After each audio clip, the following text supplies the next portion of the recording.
This is Christopher Holcomb, and welcome to another great episode. Pretty much, I'm going to give you a status update and also let you know things that's been going on. As I mentioned before, I've been working on a deal, and it's kind of shaky right now. I blame myself, I guess, in the beginning of this deal, because a lot of times you can take a person's word, but the biggest thing, or at least what I've learned from this deal, is to do my due diligence. And I've read it on other people's blogs. I've seen other people speak on that. Make sure you do your research before even putting the offer out. And pretty much the background, the person indicated they were the owner of the property, went through, checked the property out, validated what the taxes were, presented an offer, and the person they shied away from the offer, which our feeling was eventually they're going to take it because it was a just offer for the area. It was a just offer for what we see that needed to be rehabbed on the property. Come to find out, the person really didn't own the property. Shocking. But it wasn't because they didn't own it, and they thought the situation they had set up that they still owned it.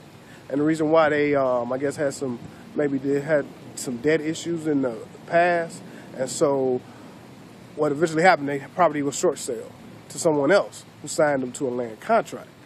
Now, with the land contract, in all sense of purposes, you are the owner of the property, but it's just like if you got a mortgage. The bank has a lot of say with your property, and they really do own your property when you got a mortgage, because if you stop paying, they can take the property back. So it's really their property. Same way with a land contract.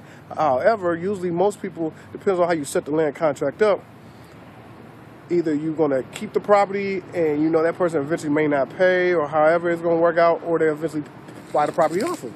This is different than a lease option or anything else, which I'm not going to go into right now.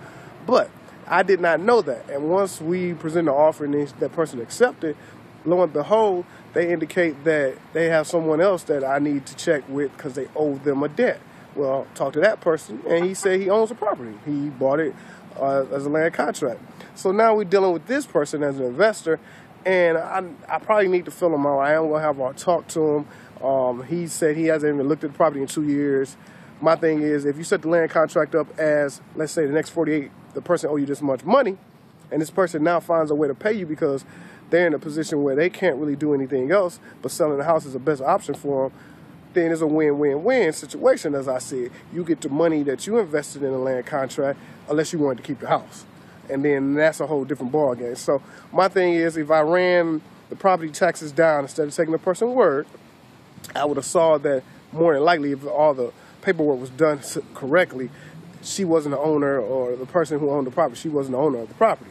And then I would have probably went back to her and addressed that, and then, lo and behold, contacted the investor before offering or doing anything and see where that person stands regarding selling the property.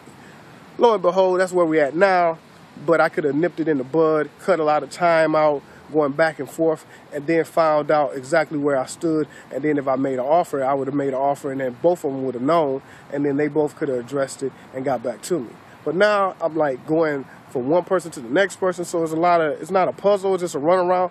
That experience I've learned from. So just do your due diligence. If you check water bills, taxes, everything, because you want to make sure that person owns the property, for one thing. Secondly, you want to make sure they know late taxes or bills or anything that they may not want to reveal at that time. I am saying people are sneaky. I'm just saying that it does occur. And you may be lackadaisical with keeping up your records, but if someone's trying to buy your property, they got to know everything about it before giving an offer or even trying to look at the property, because it may be going into tax foreclosure. And then you stuck there, bought the property, and find out it owed $4,000 or $5,000. So that's why, even though I took the person's word because it seemed genuine, I still got to do my due diligence. So I learned from that, and we're going to see how it turns out. I'll keep you guys updated. It's a beautiful day in Detroit. I want to let you know. Hey, you take a 60-degree day in November, I'll take it anytime. But just want to give you guys a status update.